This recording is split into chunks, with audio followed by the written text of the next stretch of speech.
Assalamualaikum warahmatullahi wabarakatuh. Shalom, Om Swastiastu, Namo Buddhaya, salam kebajikan. Selamat malam rekan-rekan semuanya. Saya Mardati Lakinanti selaku MC pada debat kali ini. Topik debat kali ini adalah tentang anggapan kesenjangan antara masyarakat ekonomi berkecukupan dengan masyarakat ekonomi rendah dalam bidang pendidikan di Indonesia. Kita sudah bersama 16 orang yang akan berkomentar mengenai permasalahan ini. Sebelumnya, saya akan memperkenalkan masing-masing anggota kelompok. Itu ada saya sendiri dari kelompok 6, Mardati Lakinanti. Kemudian ada Kansa Nabila, Elsanti Muraguna, Amanda Jelita, Clara Amira, Farsha Nabila, Rena Putri Pratama, Adisti Naila Yusa, dan Johanna Maria Holy Christine.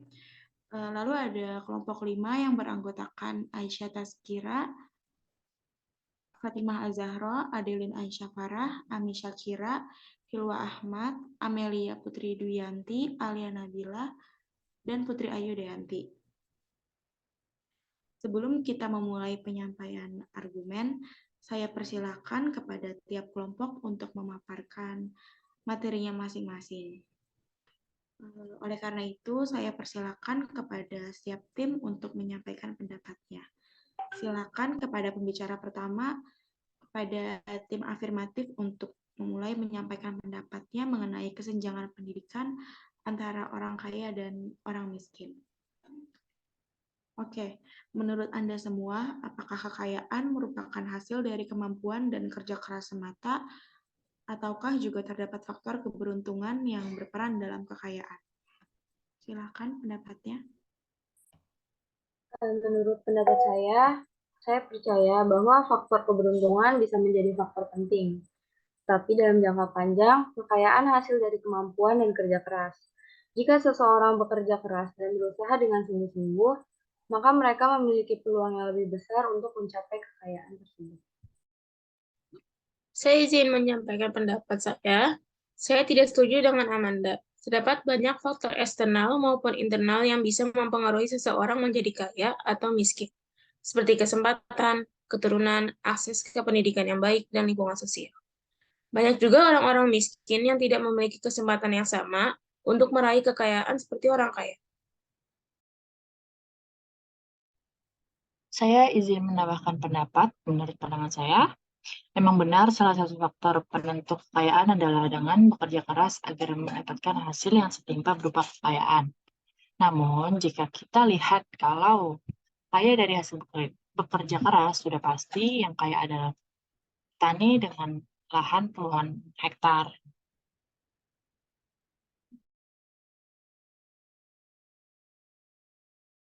Saya ingin menambahkan pendapat rekan saya, yaitu ada kuli angkut yang setiap hari bekerja keras mengangkut barang, tukang sapu jalan raya di mana kita belum bangun, mereka sudah bekerja menyapu jalan, lalu ada tukang sampah yang rela mengangkut puluhan ton sampah dengan gaji yang tidak seberapa, lalu ada penjaga keamanan di perumahan yang terjaga setiap malam untuk menjaga keamanan namun sering dianggap remeh tugasnya. Saya sering menyaksikan kekayaan seseorang berasal dari faktor keberuntungan berada di waktu yang tepat dan pada tempat yang tepat.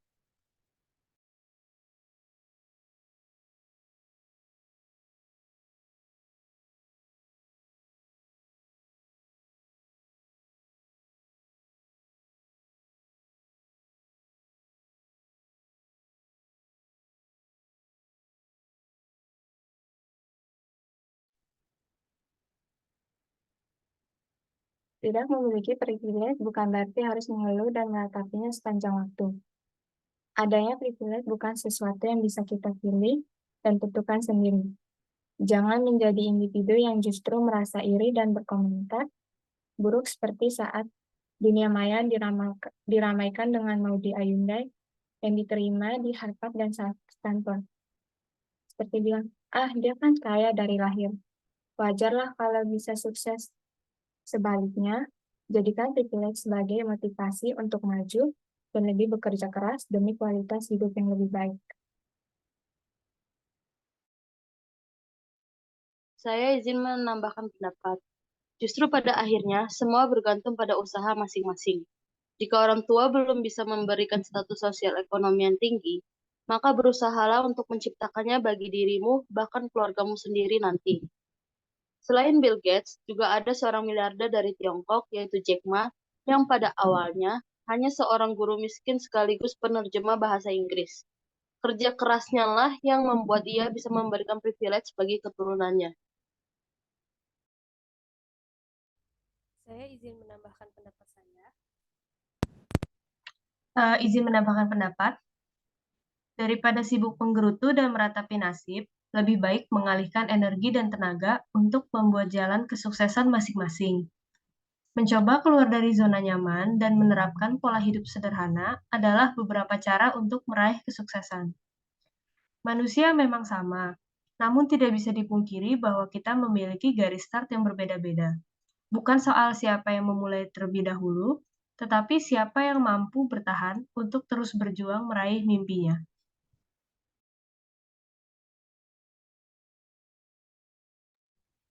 Baik, untuk pertanyaan selanjutnya, menurut Anda, apakah yang Anda semua dapat lakukan untuk membantu mengurangi kesenjangan antara orang kaya dan orang miskin? Saya percaya bahwa pemerintah harus memiliki peran penting dalam mengurangi kesenjangan sosial ini. Mereka harus memastikan bahwa semua orang memiliki akses yang sama ke pendidikan, kesehatan, dan kesempatan ekonomi.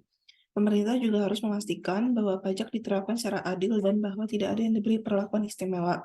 Namun, untuk kasus guru yang dikirim ke daerah 3T, yaitu terdepan, tertinggal, terluar, yang merupakan program pemerintah, tidak berjalan mulus. Sehingga masih ada kesenjangan pendidikan setiap orang daerah yang berbeda-beda. Setuju bahwa pemerintah harus memainkan peran penting. Tetapi, saya juga percaya bahwa pengusaha dan orang kaya dapat berkontribusi dengan cara memberikan lapangan kerja dan menyumbang untuk amal. Jika kita semua bekerja sama, kita bisa memperbaiki keadaan ekonomi dan sosial yang ada. Interupsi, menurut Anda tadi pengusaha dapat berkontribusi memberikan bantuan kepada orang miskin berupa lapangan pekerjaan agar pendidikan merata. Namun, apakah para pengusaha tersebut memberikan lapangan pekerjaan, kemudian para pekerja diberi upah yang setimpal? Yang kita tahu sesuai fakta di lapangan, misalnya itu seorang guru. Terlebih lagi guru honorer yang kita tahu itu gajinya nggak seberapa, namun kerjanya dari pagi sampai sore. Izin membalas, ya sepadan. Maka dari itu diberlakukan sistem UMR atau upah minimum regional sesuai dengan pasal 88 ayat 3 UU 13 2003, Undang-Undang Nomor 11 Tahun 2020 tentang Cipta Kerja dan Peraturan Pemerintah Nomor 36 Tahun 2021 tentang kebijakan pengupahan. Masalah gaji atau upah juga termasuk ke dalam hak dan perlindungan pekerja yang pastinya juga dilindungi oleh pemerintah dan kebijakan perusahaan itu sendiri. Menanggapi pertanyaan dari Bu Hila, bahwa upah yang diberikan kepada pekerja tentu saja harus diketahui terlebih dahulu oleh pelamar pekerjaan. Adanya undang-undang mengenai upah pekerja dapat menjadi patokan untuk seseorang pengusaha dalam memberikan upah kepada karyawannya. Perihal contoh upah guru yang Anda sebutkan, tentu adalah masalah yang sampai sekarang masih belum diperbaiki oleh pemerintah. Namun, apakah guru tersebut menolak untuk diberikan upah tidak setimpal? Kebanyakan guru honorer tidak menolaknya. Lalu, bagaimana dengan upah yang tidak mencapai UMR? Bagaimana para pekerja dapat mencukupi kehidupannya? Solusinya yang dapat dilakukan adalah dengan melakukan pekerjaan lain. Masih dalam konteks guru honorer dapat membuka kursus di rumah sesuai dengan keahlian masing-masing. Baik. Untuk pertanyaan terakhir, saya ingin tahu pendapat Anda semua mengenai program bantuan sosial. Menurut Anda, apakah program ini efektif dalam membantu orang miskin ataukah hanya membuat mereka lebih bergantung pada pemerintah? Silakan. Menurut pendapat saya percaya bahwa program bantuan sosial dapat membantu orang miskin dalam jangka pendek. Tetapi pada akhirnya mereka harus memperoleh kesempatan untuk mandiri dan memperoleh penghasilan sendiri. Pemerintah harus memastikan bahwa program ini disusun dengan baik dan terkoordinasi dengan baik, agar tidak membuat orang miskin menjadi tergantung pada bantuan sosial. Saya setuju bahwa program bantuan sosial tidak boleh membuat orang miskin menjadi tergantung pada pemerintah. Tetapi pada saat yang sama, mereka juga membutuhkan bantuan untuk dapat bertahan hidup. Saya pikir program ini dapat memberikan bantuan sementara untuk membantu mereka mencapai mandiri secara ekonomi. Izin menambahkan pendapat juga, program bantuan sosial yang diberikan oleh pemerintah lebih baik diberikan dalam bentuk permodalan. Misalnya kayak buat membuka suatu usaha, kayak modal dagang kecil-kecilan, itu lebih mendidik ketimbang bantuan sosial hanya untuk memenuhi kebutuhan hidup sehari-hari. Jika bantuan sosialnya diberikan hanya untuk memenuhi kebutuhan sehari-hari saja, uangnya akan cepat habis dan nggak banyak untuk agar uangnya itu jadi nggak banyak untuk yang mendapatkan bantuan sosial.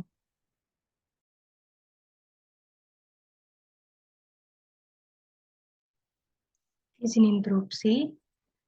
Tadi Fatima berpendapat bahwa untuk membantu kondisi ekonomi dapat menggunakan program pemerintah untuk menanam modal.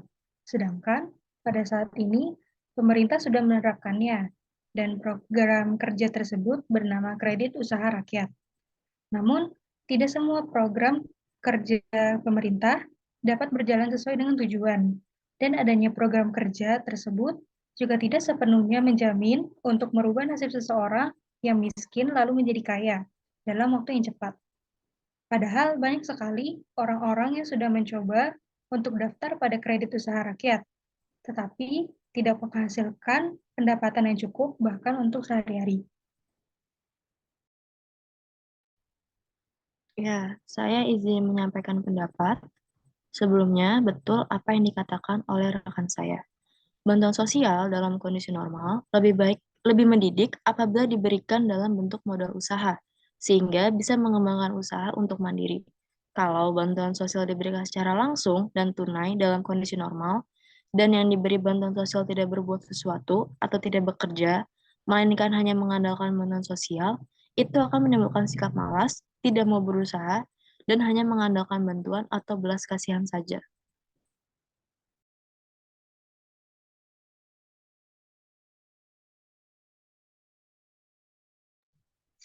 Interupsi. Dalam hal ini, perlu dipertanyakan apakah pemberian dana BLT sudah tersalurkan secara merata.